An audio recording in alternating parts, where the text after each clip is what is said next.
C'est-à-dire, il y a pas longtemps. Alors, un art méchant. Ma camarade qui sert le rideau à ce moment-là à l'hôpital, le dimanche d'après un art vote, il ne vote pas. L'autre, il est élu avec un vote. Bonjour. Il n'a pas voté parce qu'il travaille à vous du retard. Mais ça fait qu'on a eu un délégué, 2 délégués qui étaient avec le patron, 2 délégués qui ne faisaient jamais de réunion, ils ne plaçaient pas de table. Il a voté des belles plages, le suppléant a une belle plage. Et puis ça a duré comme ça toute la guerre, parce qu'on a pu voter. Alors aussitôt la guerre finie, alors il arrive la guerre, il arrive les conséquences. Mais bon, on va en profiter. Ça tourne, hein.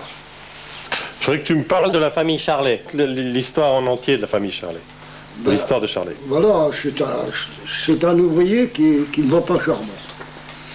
C'est un bon ouvrier, mais seulement à Notre-Dame, c'est comme ça.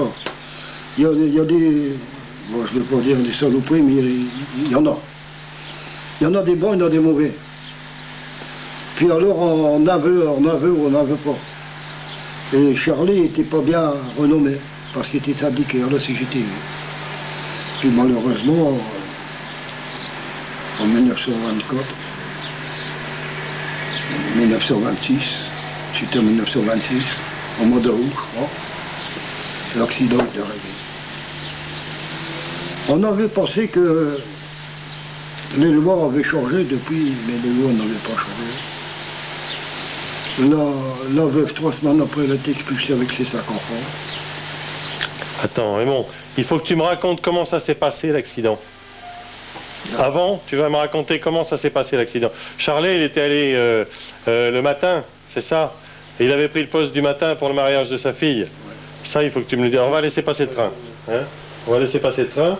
Et tu vas me raconter. C'est pas idéal. Donc, je l'ai encore un peu. Ça tourne. Il y en a un autre qui se pointe. Oh, attends, je l'ai encore présent. Il est passé. Attends, on va attendre. Ok. Vas-y, Raymond. Alors, avec Charlie, c'est un pauvre bougre qui devait marier sa fille ce jour-là, c'était le 26 ou le 27 août. Je t'aurais pu dire la date.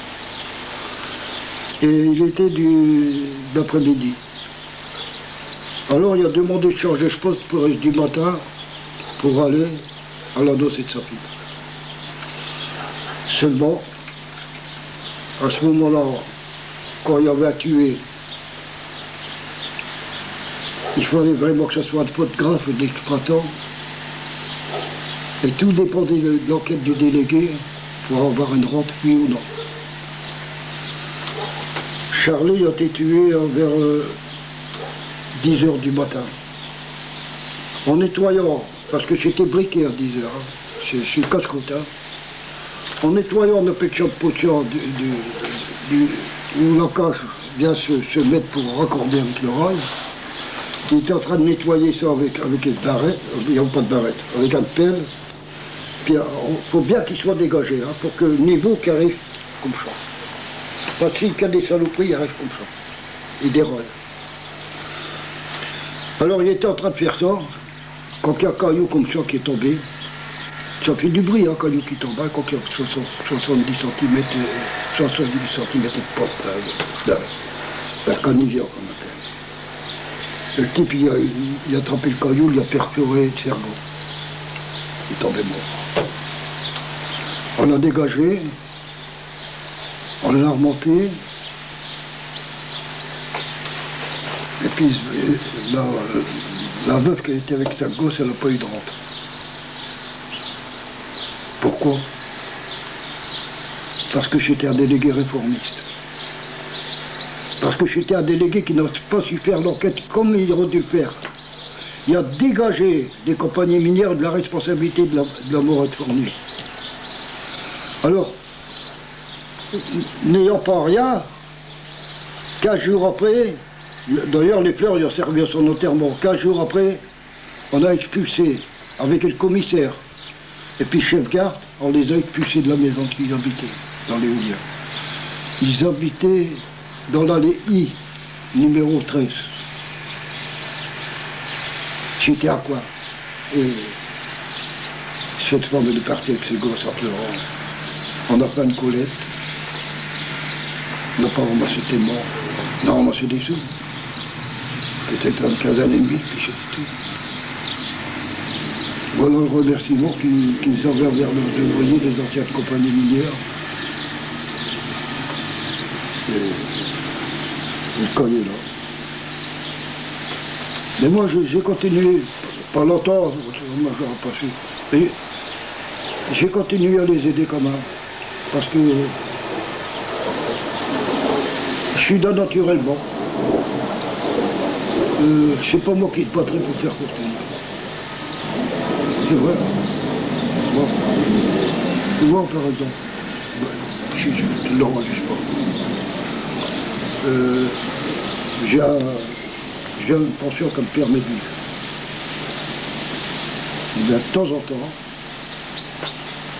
quand il note trop, j'enlève 10-12 millions puis je les donne à mes gosses. Partage. Parce que si je vais mourir, l'État il va pas 60%. S'il n'a pas, il n'apprendra pas. Et puis, si notre voit maintenant, je ne sais pas, dans 5-6 ans, dans 2 ans, dans 3 ans, qu'il ne reçoit. Alors, je jette mes enfants comme ça. Je fais peut-être bien, je fais peut-être mal, mais je fais pas mal. Non, tu fais bien. C'est sûr. Moi, il y a 8 jours, je crois, départagé 12 millions. Voilà. Tu fais des économies, dis donc, Raymond. Bah, c'est-à-dire que j'ai une belle retraite. Hein. J'ai 37 ans de service. Hein. Ouais, ouais. Alors, ça s'occupe quand même. Hein. Et je suis à peu près 1 million par mois. Je ne dépasse pas 1 million par mois.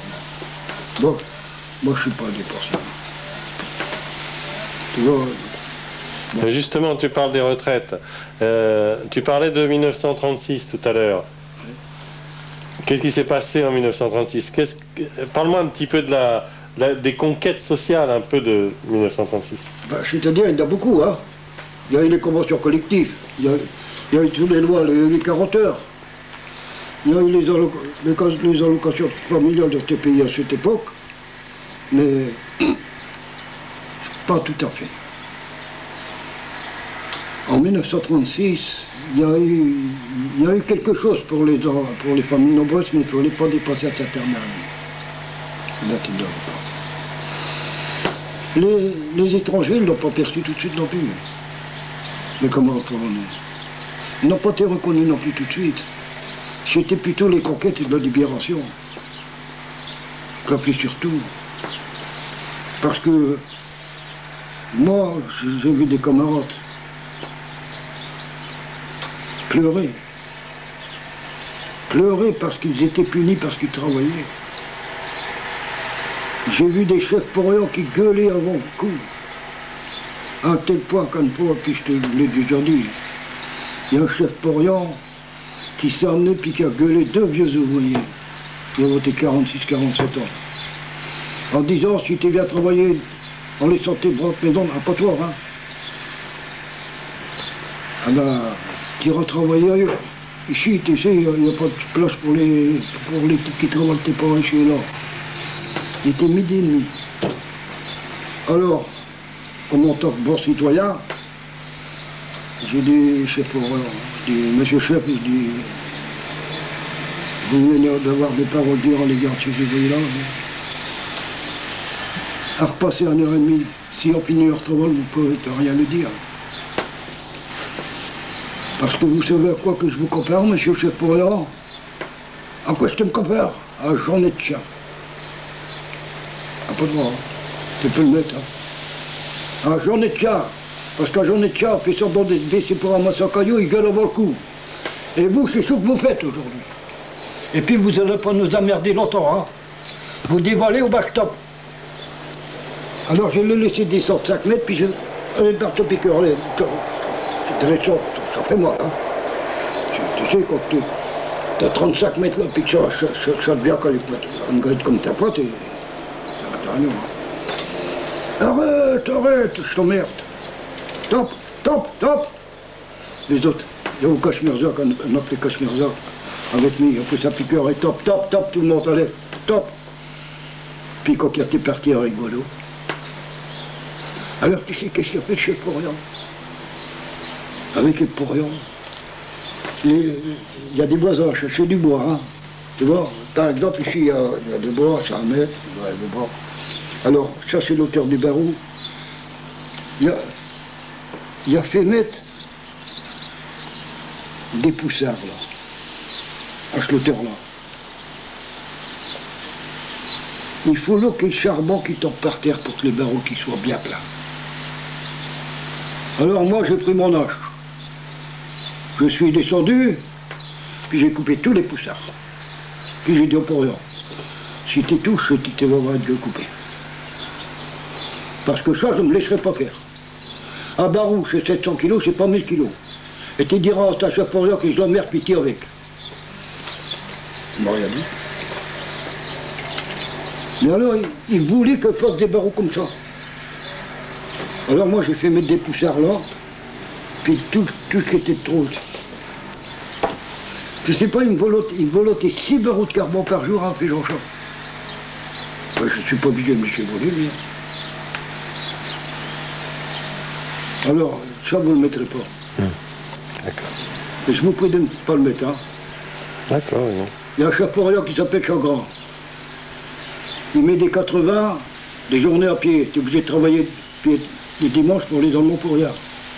Donc c'est un collaborateur. Alors une fois, il vient dire, et moi, il dit, on appelait bon de jeunes, il vient me dire, Raymond, il faut donner un avertissement à Charles Grand. Il dit, je lui donne. Moi, derrière, j'ai pas que mon beau-frère a traversé, puis il y a le chemin, il y a l'alliance, mais donne allez là. Moi, je reste là. Alors, on m'a porté une grenade, offensive. Puis un beau jour, on est au matin, je me suis levé à pot de chimie, je ne suis pas allumé. Parce que si tu allumes, t'es prêt. Malgré toucher des vides bleues, tu sais, t'es prêt. Je suis parti, j'ai découpé offensif. J'arrive dans ce palisade, le chemin est là. Rentré. Il est venu comme ça. Blam! On revient de bombe. Et qu'est-ce qui s'est passé? Il s'est passé qu'il avait mis une lessiveuse pour recueillir de l'eau de pluie. Elle était vite et grenade, elle a tombé dans la lessiveuse. Oui, ça fait comme une bombe. Et chef Porion, il n'y a plus de carreaux, il n'y a plus rien. Mais il se doute. Il me dit, tu sais, je sais rien qui j'ai. Broche du monde. Ne te cherche pas trop loin, je dis à ça. C'est un avertissement. Moi, je vous l'ai dit, hein. Je vous ai averti, hein. Et le prochain coup, vous n'avez plus de baraque, hein, puis vous n'avez plus de famille, du gosse, ça. Tant pis, hein. Et puis, si vous dites, vous m'accusez moi, ben, votre baraque, elle va sauter. On m'a dit de vous le dire. C'est pas vrai. Mais il l'a fait quand même. Et chef Porion, tu sais qu'est-ce qu'il a fait? Il a pris sa retraite. Il a pris sa retraite. Alors, du fait qu'il a pris sa retraite, c'était fini avec lui. Et seulement, après libération, même le conseiller municipal et tout le bordel. Au bistrot, Charles Grand, il rentre, il dit, ah Raymond. Là, il m'a pas dit à Quignon, hein. Il dit, ah Raymond, il dit, ah mais j'ai jamais été à drôle ouvrier. Il dit, tu peux le dire, hein. Je dis, Charles Grand, vous avez de la chance que vous êtes plus âgé que moi. Parce que mais je fais chaud. J'ai ça comme au lard, puis plaf, j'ai foutu dans la gueule. Tiens, là, puis vient le coup, je dis, je vais t'arranger, mais tu vas venir punir. C'est tant d'un état de punition. Tu te rends compte? C'est tant des verrous d'ingénieurs, des porions, des saloperies qui ont puni les ouvriers avec des 80%. Aussi à Barrois, il y a eu 17 porions d'épurés. 17.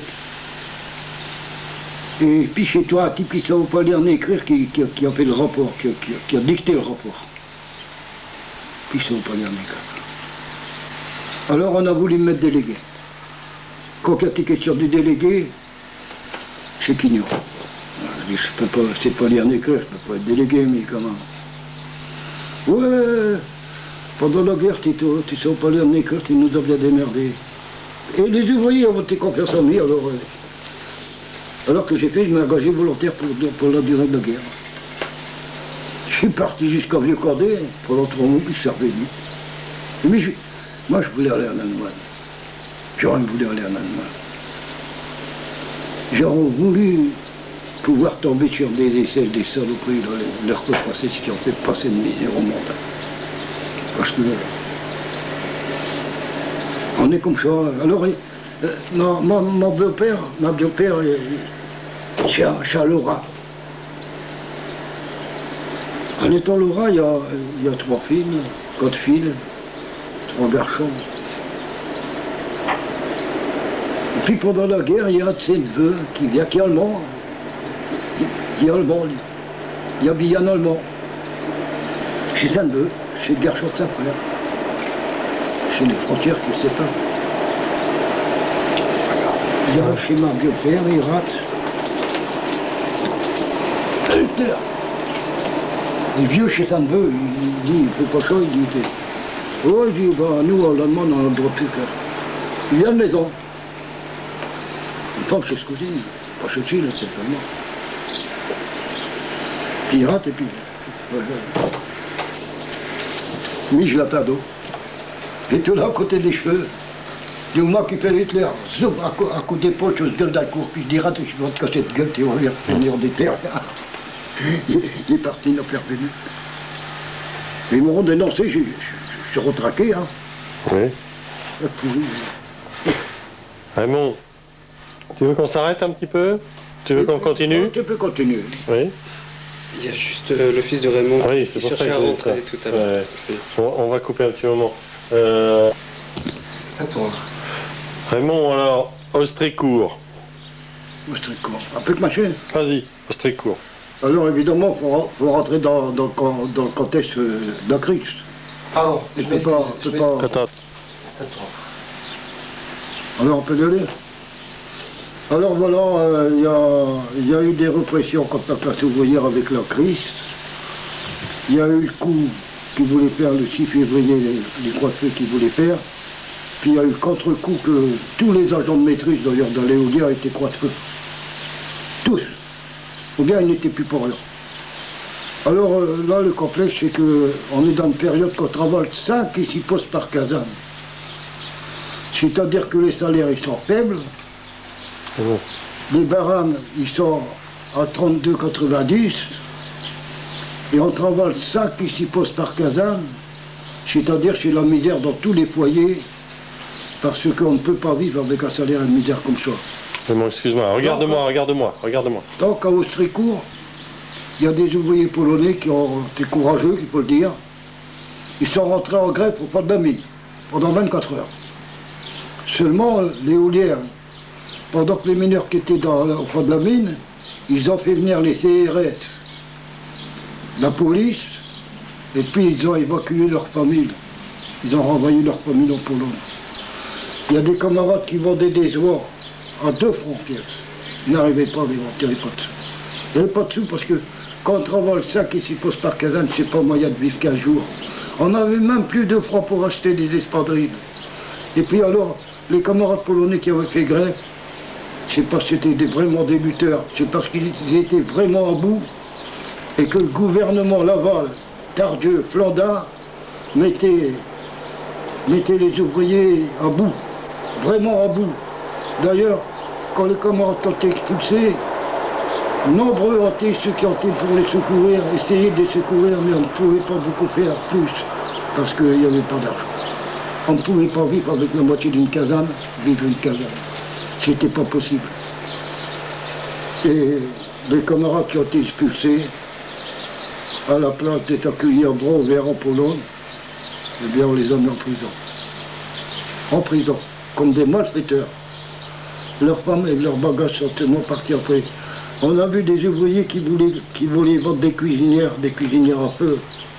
Quand un marteau à ciel, c'est les casser parce qu'ils ne pouvaient même pas les vendre pour 2 francs. Vraiment, il y a eu des collectes faites, mais les collectes ne pouvaient pas remporter. C'est pas possible. C'est pas possible. Il y avait des conditions que C'était la limite, et là, l'extrême limite pour vivre. On ne pouvait pas. Parce que on a essayé de faire des collègues. On a ramassé, mais pas beaucoup. Il n'y avait pas de sous. Nombreux étaient les ouvriers qui allaient au magasin avec un carnet, un crédit. Et vous savez, les commerçants, c'est peut-être bien des braves gens, j'en doute pas, mais il y en a des qui attigeaient aussi, hein, parce qu'on doublait quelquefois le chiffre. Puis on ne rendait pas le carnet. Puis on disait, si vous n'êtes pas content, on va vous signaler à la police que vous venez réclamer, puis ceci, puis cela. Puis il y avait des pressions qui étaient faites comme ça, puis c'était la misère tout partout.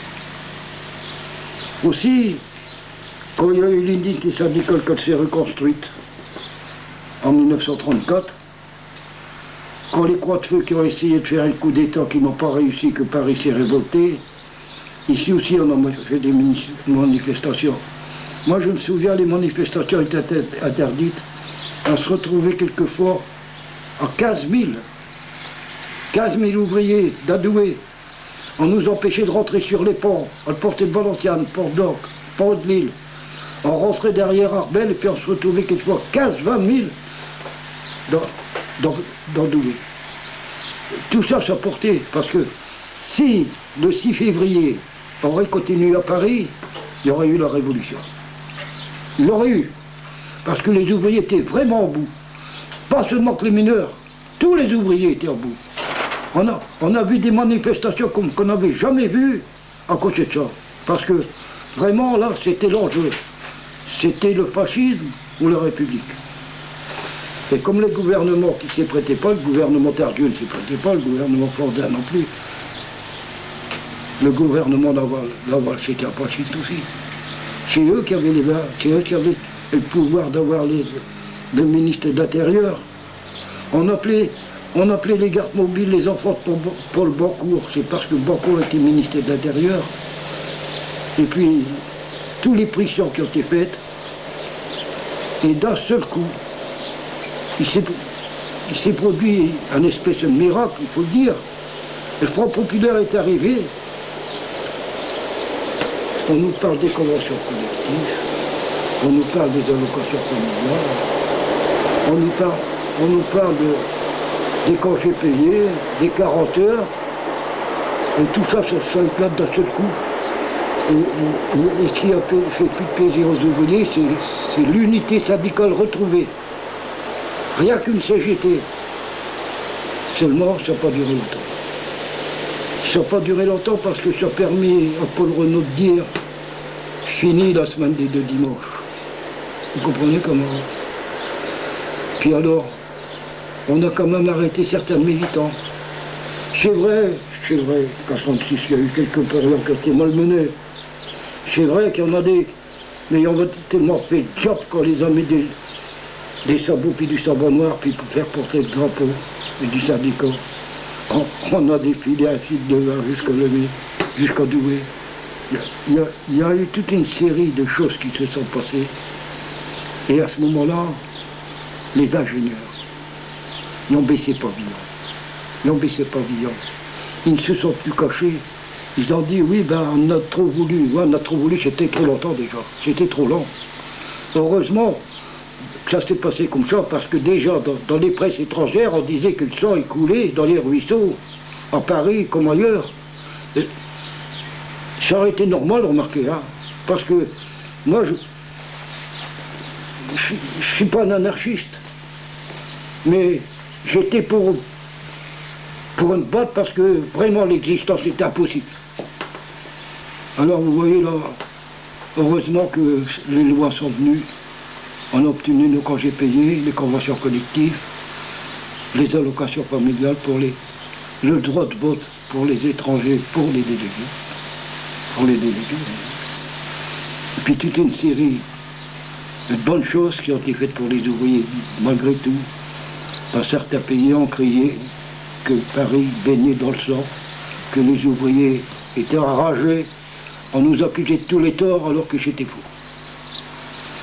Puis là-dessus, nos camarades qui ont été expulsés, à la place d'être accueillis comme des braves en Pologne, ils ont été en prison. C'était, je crois, le maréchal Piłsudski qui était dirigeant de la Pologne. Et en remerciement des bons exemples qu'il a donnés, on les a mis en prison. C'est-à-dire qu'il n'y avait rien de changé en Pologne. Et lorsque Napoléon voulait avoir un rendement supérieur, si ça ne fait pas de plus, c'était en Pologne. Ça c'est dégueulasse. Ça, moi j'ai connu des chefs Orient, à moi-même, qui m'ont dit, dis, si t'es pas content, t'es en venir en Pologne. Il s'appelait Édouard Delmotte. Il était chef Orient à Lemay ensuite. Le lendemain, j'ai apporté ma carte d'identité, puis j'ai dit, voilà. Qui c'est qui va à la Pologne, chez vous ou bien chez moi? Dites-le un peu. Si vous a recommaché, chef, il vous adviendra quelque chose que vous allez vous en souvenir. Parce que Delmotte, moi, je l'ai connu. Je le connais à Barouan. J'ai connu les Noussignols, les Suédrac. J'ai connu les Leblanc, qui ont puni à tour de rôle. D'ailleurs, quand on a fait la première réunion après Libération, c'est moi qui l'ai fait, on a fait des listes de pétitions. Moi, j'étais remboursé de mes 62 puis 142 francs d'amende que j'avais tous les jours. Et puis, il y en a d'autres qui ont été épurés. Il y a 17 Porions qui ont été épurés. À un tel point qu'on n'avait plus de l'argent de maîtrise, qu'un peu l'ingénieur, le directeur, il m'appelle. Et je suis délégué suppléant.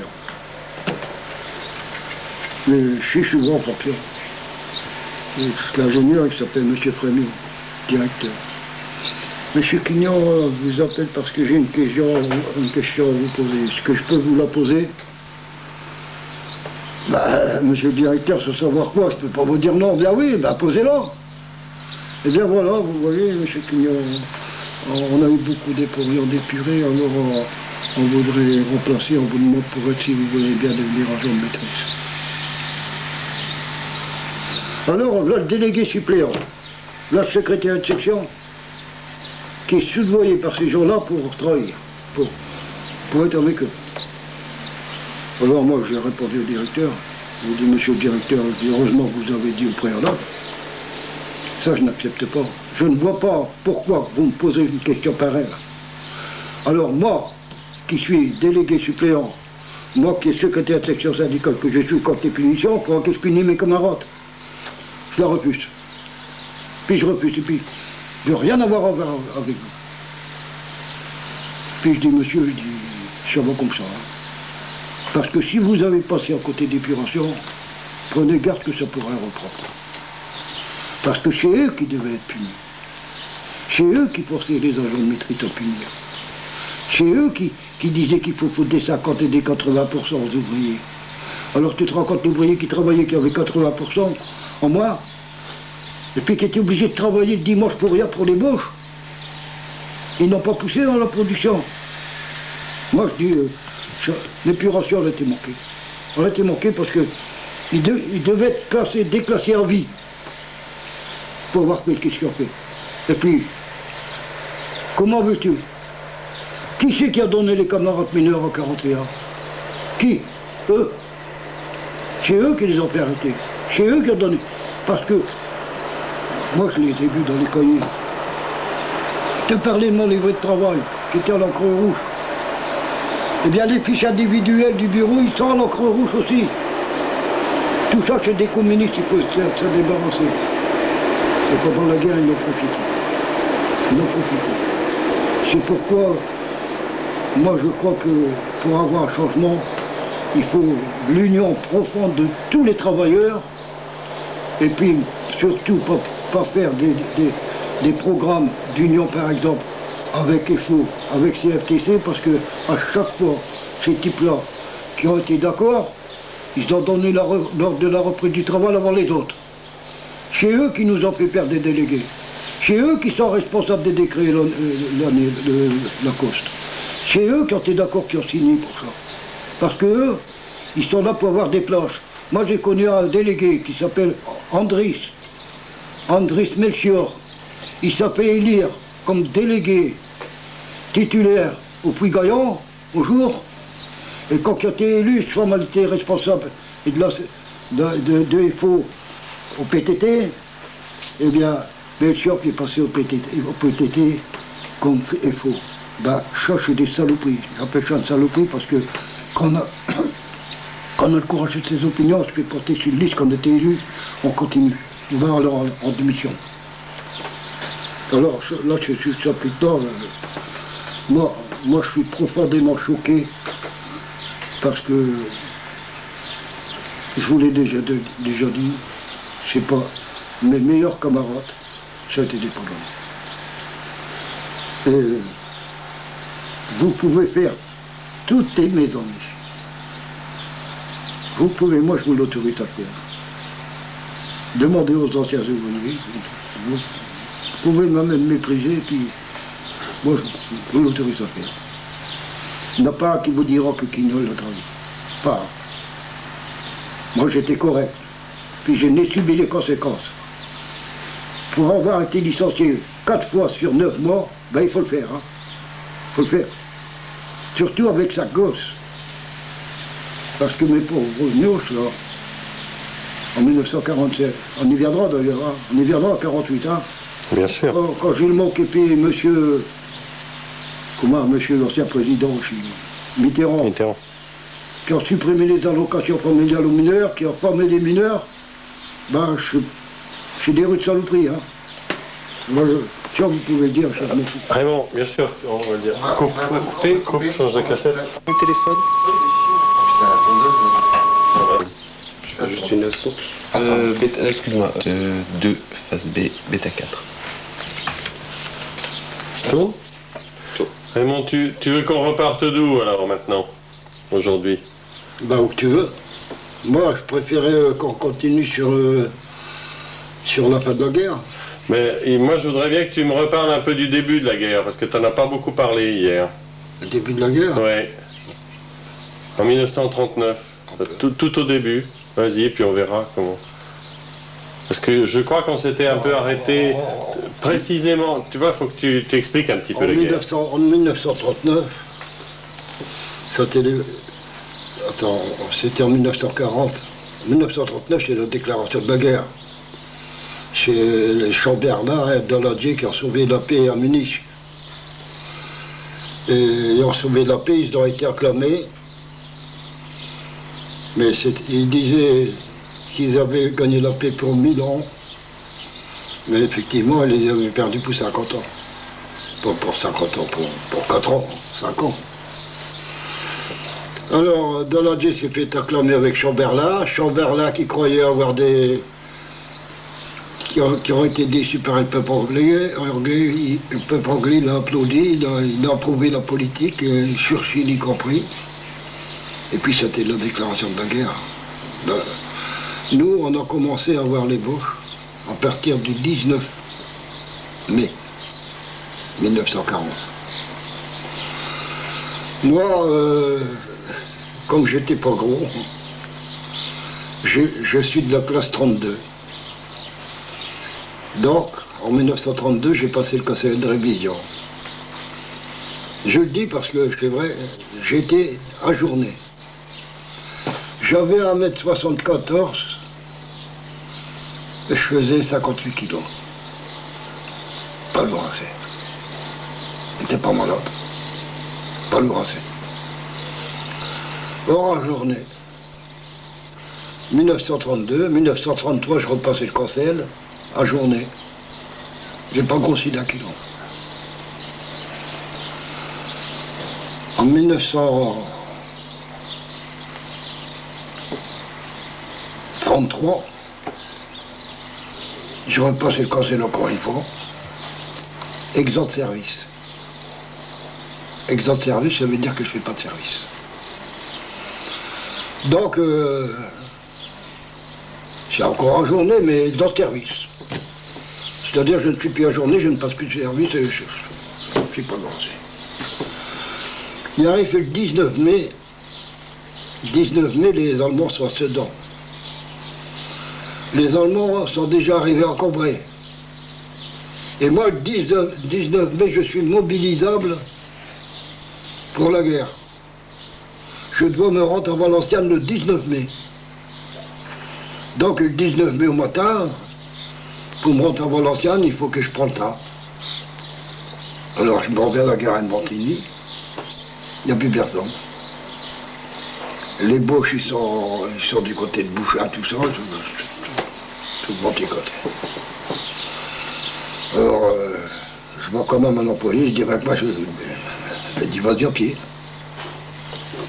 Je suis convoqué pour 9 heures, je ne peux pas m'en aller à pied. Alors, il y en a qui me dit, le mieux de tout, c'est que tu vas dans la gendarmerie de Marchienne. Marchienne, c'est pas loin d'ici, c'est 9 km. Comme je n'avais pas de vélo, je suis parti, j'ai passé le long du canal. Canal qui, la Scarpe, qui partait de Douai jusqu'à Marchienne et au-dessus. J'arrivais à la gendarmerie, il y avait un adjudant qui était là. Je lui explique mon cas, je lui donne ma convocation. Mais mon pauvre garçon, il dit, retourne chez toi, il dit, ici tout il est parti. Les Allemands sont déjà en Bouchard, on est coupé. Retourne chez toi. Alors je retourne chez moi. Je vais à la mine. La mine, elle donne l'ordre d'évacuation à tous les mineurs. Se diriger sur Rouen. Dans l'espoir de les envoyer, je ne sais pas où. Alors, quand j'ai arrivé à la gare, il y a plus tard, on me dit, bah, faut retourner chez toi. Va à la mine. Demande quelle nouvelle. Je suis retourné chez moi. J'étais à la mine, on a dit, bah, non, tu vas évacuer avec les autres. Alors, déjà, pendant une année, on parlait de la guerre. Moi, j'avais une petite basse maison. Et puis, on était quand même en 1940. Hein.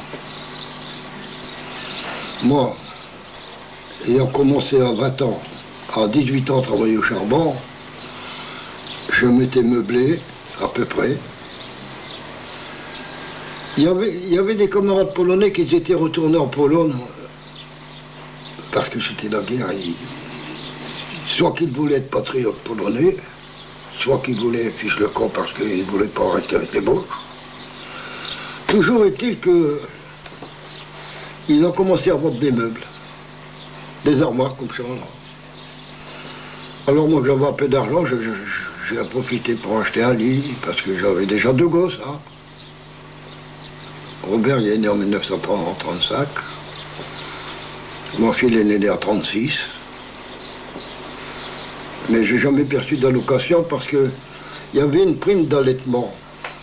Au moment qu'il y avait des bébés, les allocations familiales n'existaient pas. Alors, on nous donnait une prime d'allaitement, mais à condition de ne pas dépasser un certain barème.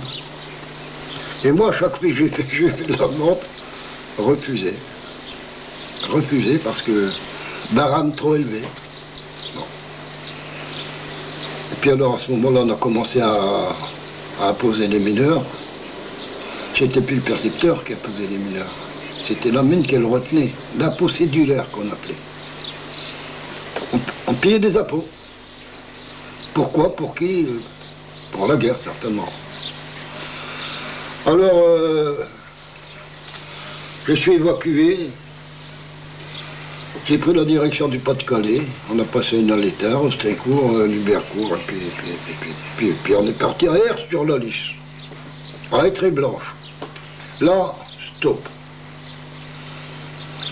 Là, on était logé dans une ferme. Mais c'était la guerre. Il y avait un chemin, je le vois encore, goudronné, avec des platanes. Et la ferme, elle était en retrait de 300 mètres.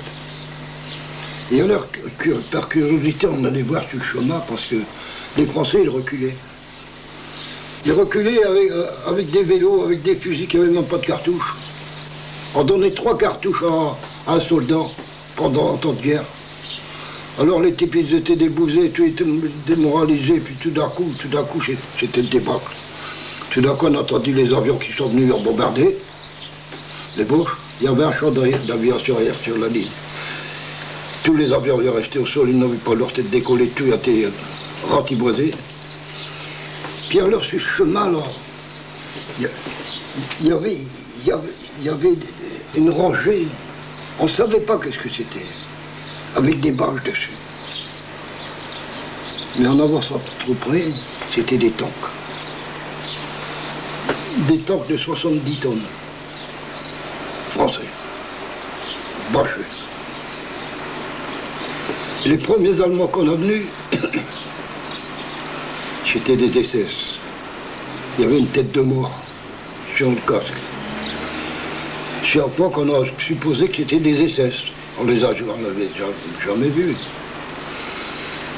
Les types sont arrivés en sidecar avec deux bonhommes dans le sidecar, plus celui qui conduisait le sidecar. C'était des grands, hein. Des grands sidecars, je peux mettre deux personnes assis, puis un qui conduit. Je voulais me lever. Ils sont arrivés, ils se sont arrêtés, ils ont relevé leur bâche, ils ont relevé le bâche du tank. Il y avait un saut de peinture noire. Ils ont fait la croix gammée sur le tank. Les tanks étaient prêts à partir, démarrer, prêts à tirer. Et les Français qui se sauvaient, à cheval, à chevaux, ils se sauvaient, il y avait encore des cuisines roulantes qui étaient tirées. C'est-à-dire que c'était pas modernisé du tout, hein. C'était encore comme à l'ancien temps. C'était des cuisines ambulantes. Tout d'un coup, les tanks se sont mis en route, et puis derrière les Français, ils ont botté, ils ont tout rasé, allez. Moi, je logeais dans une ferme. On nous a laissé coucher dans une grange. Mais le patron est venu nous voir parce que les Allemands, ils avaient déjà mis des Hartung, Verboten. Faut pas accueillir un soldat français. Ou bien, c'est la fusillade. On est fusillé. Et moi, je suis parti avec mon beau-frère. Puis dans un fossé. Il y avait un type, un sergent. Il était couché, puis il y avait un sergent comme ça. L'agent,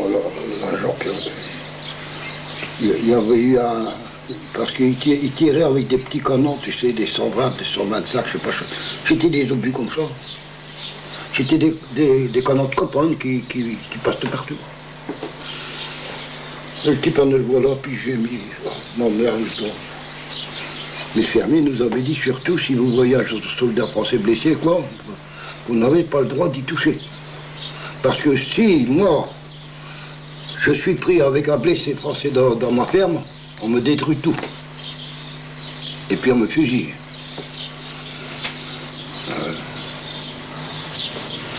Mais voyant le type qui pleurait, là, c'était un Parisien.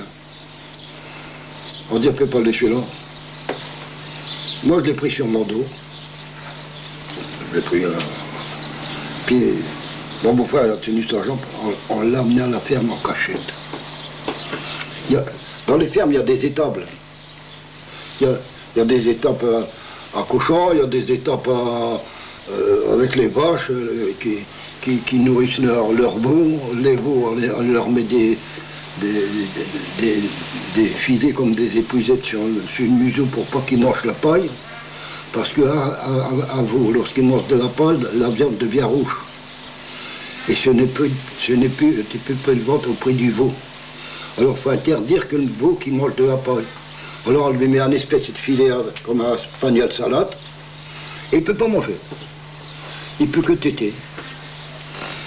Alors on a pris le prisonnier, on l'a mis là, puis on lui dit, bah bouge pas. Alors le type, il avait un revolver, il voulait se suicider. Il dit, je ne mordrai pas au bout. Je dis, pourquoi pas, tu peux guérir? Je dis, au revoir. Écoute, je dis, le patron ne peut pas te conduire, il va te chasser. Mais il y a un champ d'aviation, il y a des Allemands, il y a un état-major, on va y aller.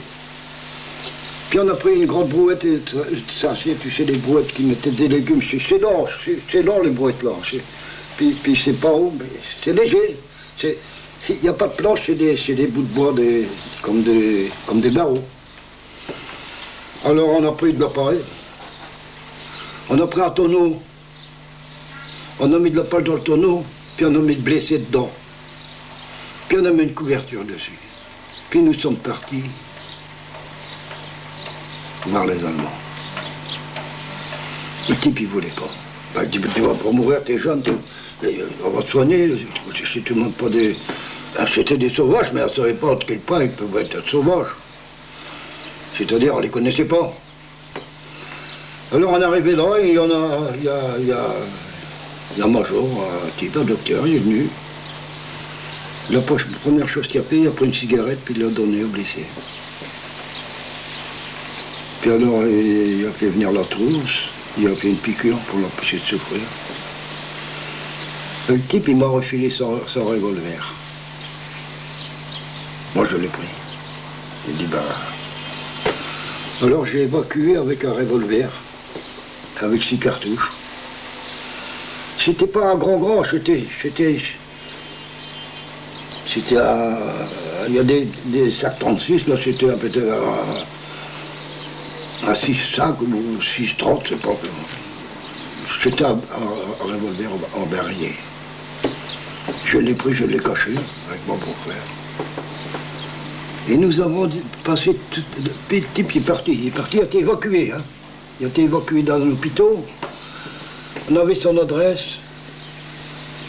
On a écrit une fois, 2 fois, puis jamais de nouvelles. Et lui, il nous avait promis de nous écrire. Il n'a pas écrit pour moi, il est mort, il est décédé.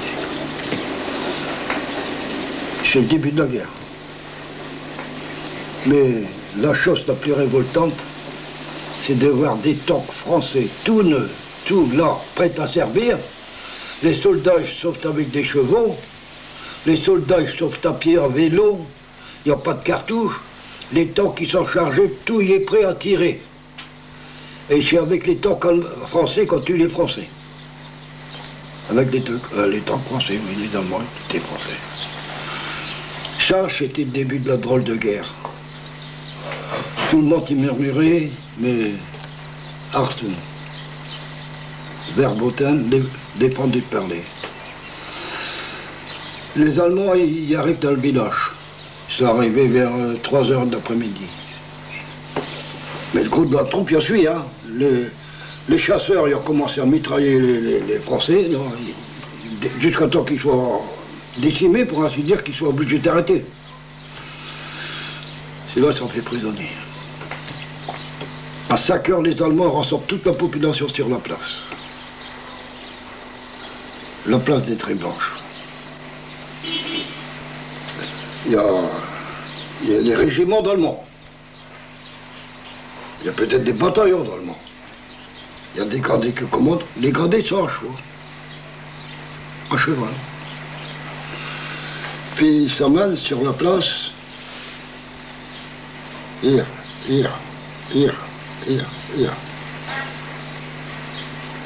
20 bonhommes.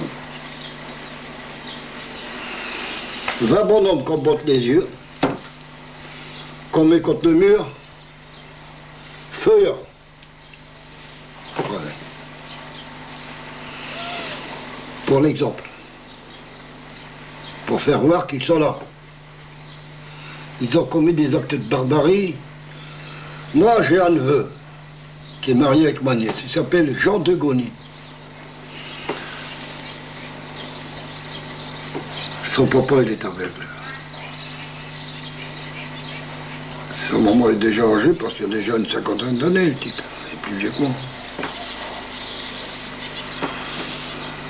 Son père, il est permis de les fusiller. Sa mère, elle lui dit, Jean, il faut que tu vas rechercher les papiers, le livret de famille, tous les papiers, l'argent qui sont dans la poche de ton père. Tu vas les chercher. Le type, il part. Les cadavres, ils sont là. Ils sont pas enlevés, ils sont là. C'est pour montrer l'exemple. il s'agenouille, il prend le portefeuille de son père qui est dans la poche, puis différentes choses que j'ai pas dans son père. Arrive un nouveau officier allemand, je vais me lever, tu permets? L'officier, il s'amène à cheval, il arrête son cheval, il lit, il dégaine son revolver, il s'en va sur Jean de Gony, oh, une balle dans la tête.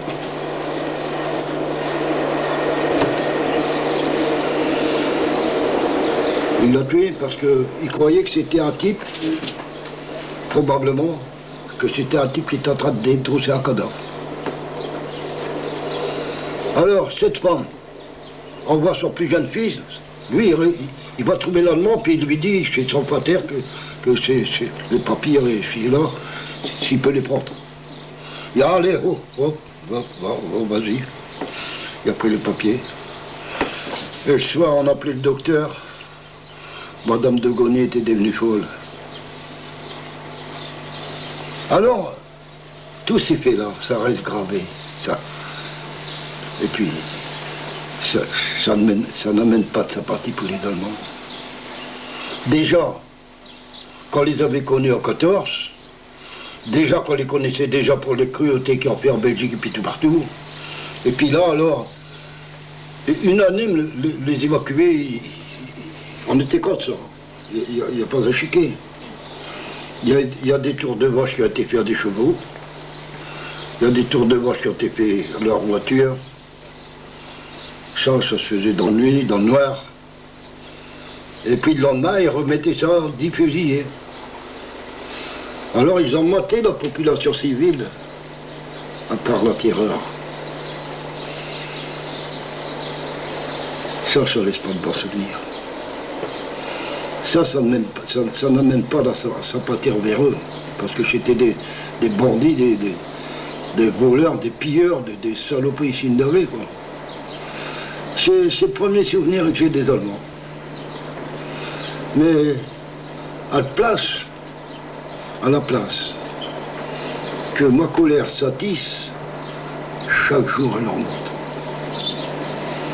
Chaque jour, je me renseigne. Je cherche. Je voudrais trouver une organisation qui compte les Allemands. Mais il y a beaucoup de gens qui ont peur. Moi, j'avais peur aussi, d'ailleurs. Je dis pas que je suis pas un héros, moi. Mais un beau jour, je discute avec un de mes beaux-frères, on appelait Baquet, Jean Baquet, il reste à Guénin. Il me dit Raymond, viens me voir, il me dit Raymond, t'es bien rentré dans la résistance. Ah, je dis je veux, bah oui, je dis, alors on m'a emmené dans un terrain de football, à Dochy. Il y avait un baraquement que les footballeurs qui se déshabillaient, qui s'habillaient, les footballeurs qui faisaient partie de l'équipe nationale. Puis là, il y avait deux types. Il y en a un, je me souviens plus de son nom. Puis l'autre, il s'appelait Finard Auguste. Il se disait lieutenant. Il nous a fait prêter le serment des FTP, comme quoi qu'il faut protéger les veufs, les orphelins, puis tout. Ben moi, je dirais. Alors, c'était en 1940. Mais sur la plate 40. C'était au mois de novembre, quelque chose comme ça. C'était pas loin, de toute façon, hein, parce qu'on était occupés seulement qu'à partir du mois de mai. Alors, il y avait 5-6 mois, quoi. Puis on m'a dit, pour l'instant, tu ne bouges pas. T'as 2 gosses. T'es pas illégal, tu travailles. T'es mobilisé pour les mines, oui. Alors tu restes tranquille. Aussitôt qu'on a besoin de toi, on se fera signe. Tu vas servir de relais. C'est-à-dire que on va t'envoyer des missives par des cartes en jeu, des cartes postales. Celui qui venait, il y avait la moitié d'une carte. Et moi, le matin, on m'envoyait la moitié d'une carte. Il fallait que... C'était celui-là. Alors, il fallait que je l'héberge, pas plus que 2 jours. Il était là pour partir ailleurs, parce que lui, il était illégal.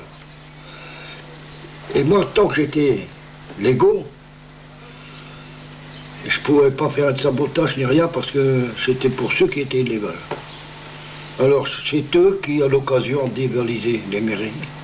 Quand les cartes de ravitaillement qui arrivaient, c'est eux qui dévalisaient les débits de tabac. Parce qu'eux, ils étaient condamnés s'ils étaient pris, c'était l'exécution, pas tout. Chez nous, dans la cité Barrois et en Montigny, il y a eu 2 Polonais qui étaient des Polonais, qui étaient pas allemands, ils étaient Polonais. Mais ils ont travaillé, moi j'ai travaillé avec eux. Il y en avait un, il s'appelait Mateki, l'autre je ne sais plus son nom. Il y avait un drôle de nom. Mateki, François. Il habitait dans la cité qu'on a été visiter hier. Et sur l'autre coin, sur l'autre bout. Un beau jour, qu'est-ce qu'on voit? On voit ce type parvenir chez lui. Une plaquette fait gendarme. Les manches retroussées. C'était un peu le Dutch. Mais c'était un peu gendarme. Alors, comme il habitait pas très loin de chez moi, on se méfiait de lui. Pendant j'avais travaillé avec. Mais...